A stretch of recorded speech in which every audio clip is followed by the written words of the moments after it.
Hey guys, I just want to talk to you briefly about buying your first condo today, and one of the very important subjects I put into the contract for your protection is and why. The subject I want to talk about today is subject to viewing of the registered strata plan. So what a registered strata plan is the registered plan of the property, of the development, from the developer, showing all the measurements of all the areas basically in the development. So when the listing that you're looking at purchasing on MLS, you see all the listing details and it adds the square footage of the listing. Now the selling agent has gotten this information about the size of the unit from one of three places. The first option is to have the unit professionally measured, which they typically do not do.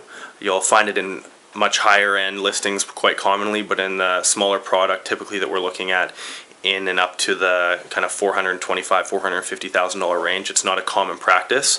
B, they can go into the history of this unit sold and see what other agents have put. Who knows obviously where they got that number, but they can just copy that number over, which is probably unfortunately the most common practice.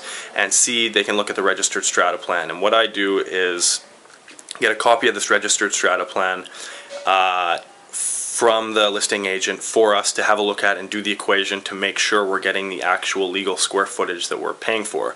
So I've just got an example here of a one page of a floor plate out of a registered strata plan. So what this is, these little squares are each individual strata lots. So for example, we're looking at this guy right here. So for example, if we got strata lot 25, it's showing that it's 51.8 meters squared. Now on all the strata plans in BC they use, or Canada, they use meters. So we've got to do the equation. So the equation to get the square meters to square feet is timesing that 51.8 times 10.764. So that equation gets us to 558 square feet. So we know that 51.8 meters squared is 558 square feet, and if they've advertised 558 square feet, this document is going to confirm that that is what we're actually getting.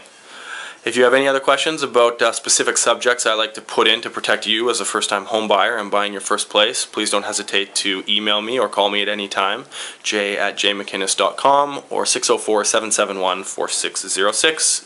Talk to you soon.